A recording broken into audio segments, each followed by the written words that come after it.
तो हेलो दोस्तों, स्वागत है आपका एक और वीडियो में। तो कल से नवरात्रा स्टार्ट हो चुके हैं। आप सभी को नवरात्रा की हार्दिक शुभकामनाएं। और इस नवरात्रा के पावन पर्व पर भाई साहब जो आईपीओ की बाढ़ आई है, मतलब मैं बता नहीं सकता।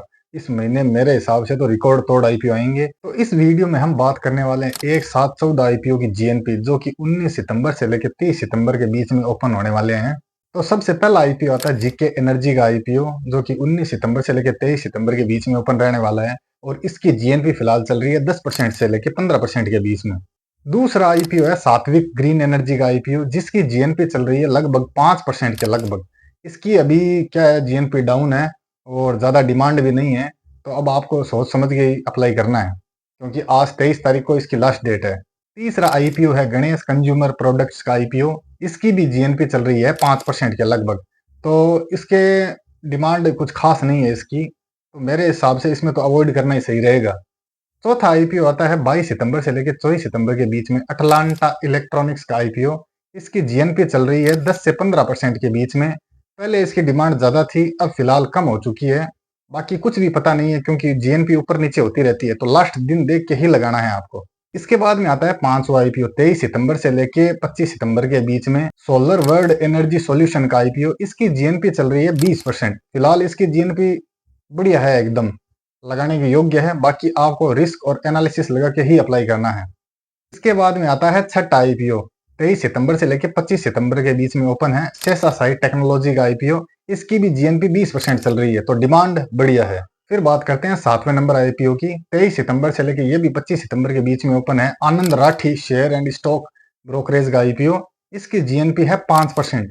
और इसकी जीएनपी डाउन भी है और फंडामेंटल भी थोड़े से कमजोर है, वो भी आप देख लीजिएगा जरूर। इसके बाद में आठवें नंबर पर आता है 23 सितंबर से लेकर 25 सितंबर के बीच में जारो इंस्टीट्यूट का आईपीओ। और इसकी जीएनपी चल रही है लगभग 10% के लगभग। यहाँ तक बात हो चुकी 23 तारीख तक स्टार्ट होने वाली आईपीओ की। अब बात करते हैं 24 सितंबर से लेकर आईपीओ स्टार्ट होने वालों की। नाइन्थ आईपीओ स्टार्ट होता है 24 सितंबर से लेकर 26 सितंबर के बीच में, जेएन रिसोर्स रिसाइकलिंग का आईपीओ। और इसकी जीएनपी चल रही है 10% के लगभग। तो क्या लगभग आईपीओ की इसी रेंज के बीच में है जीएनपी, 10% से लेकर 20% के बीच में। कुछ आईपीओ की, एक आईपीओ की बहुत ज्यादा जीएनपी है, उसकी चर्चा हम आगे करेंगे। अब बात करते हैं 10वीं आईपीओ की। ये 24 सितंबर से लेकर 26 सितंबर के बीच में ओपन है। नाम है BMW वेंचर्स का आईपीओ। और इसकी अभी कोई जीएनपी ओपन नहीं हुई है।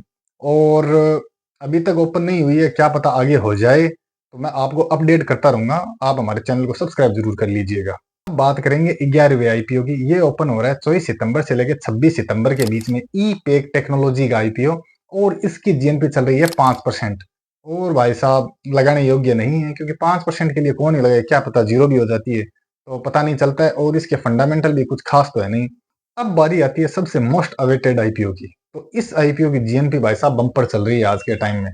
तो 12वां आईपीओ ओपन हो रहा है 25 सितंबर से लेकर 29 सितंबर के बीच में, जिनको साल इंडस्ट्रीज का आईपीओ। और इसकी जीएनपी चल रही है 42% के लगभग। तो सबसे ज्यादा जीएनपी इसी आईपीओ की है।